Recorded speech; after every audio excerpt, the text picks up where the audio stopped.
जय श्री कृष्ण। क्या आपने कभी सोचा है कि आपके विजय का एक रहस्य आपकी सांस के साथ जुड़ा हुआ है? सांस का और मन का बड़ा गहरा संबंध है। आप किस प्रकार से श्वासोच्छ्वास करते हैं, इस पर यह निर्भर करता है कि आप विजयी बनेंगे या पराभूत।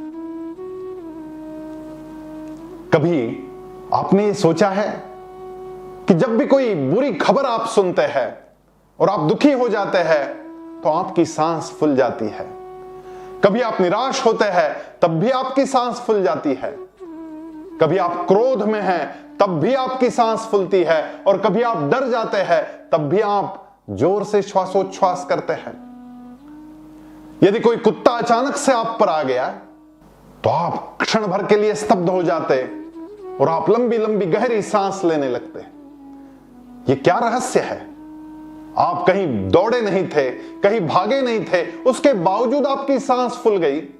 इसका कारण है ये सारी नकारात्मकता, ये क्रोध, ये भय आपके फेफड़े पर पहला आक्रमण करता है। आपके फेफड़े संकुचित हो जाते, वो आकुंचित हो जाते, और फिर आपके शरीर में प्राणवायु की कमी हो जाती। आपके मस्तिष्क में ऑक्सीजन लेवल कम हो जाती, और उसको पूरा करने के लिए आप फिर लंबी लंबी गहरी सांस लेने लगते। और यही बात कई छात्रों के साथ जब वो परीक्षा देने जाते हैं उस एग्जाम हॉल में भी घटती है।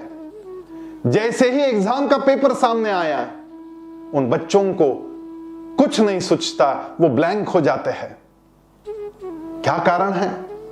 क्योंकि वो जो टेंशन था, वो टेंशन उनको ब्लैंक कर देता है।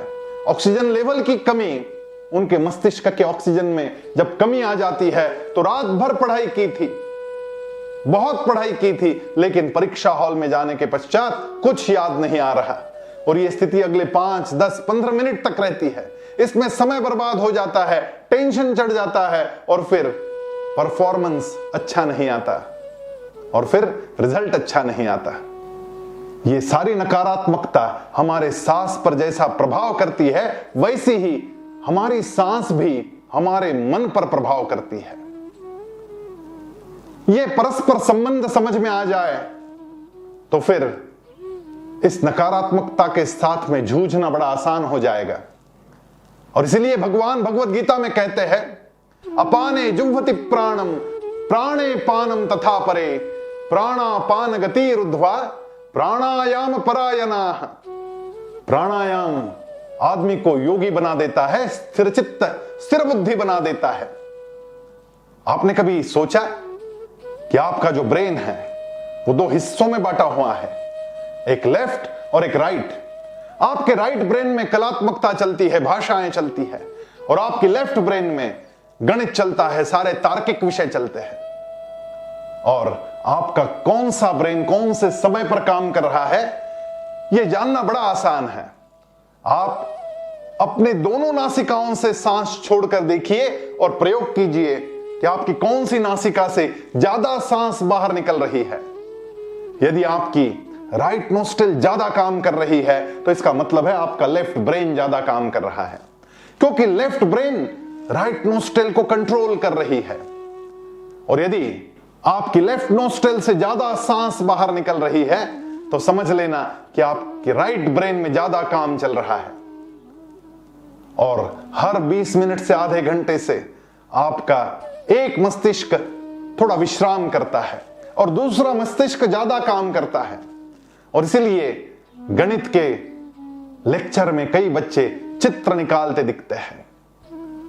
सामने गणित पढ़ाया जा रहा है, लेकिन इसका राइट ब्रेन चल रहा है, लेफ्ट सो रहा है, तो स्वाभाविक रूप से उसको चित्र निकालना पसंद होगा।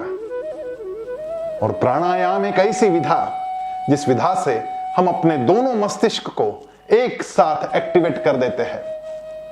फिर वो प्रणोच्चार हो, यानी लंबा ओंकार हो, या फिर भ्रामरी हो, वो कपालभाति हो या फिर भस्त्रिका हो, वो अनुलोम विलोम हो, ये सारे प्राणायाम आपके फेफड़ों की क्षमता तो बढ़ाते ही है, लेकिन आपके मस्तिष्क को ज्यादा ऑक्सीजन पहुंचाते हैं, और आपके मस्तिष्क को ज्यादा ऑक्सीजन पहुंचना ही आपके विजय का मर्म है। तो आइए इस प्राणायाम का आरंभ करें। भगवान का ये जो श्लोक है, प्राणायाम परायणाः, हम प्राणायाम ऐसे व्यक्ति से सीखे जो योग शास्त्र को जानती है, और फिर विजय की ओर प्रस्थान करे। जय श्री कृष्ण।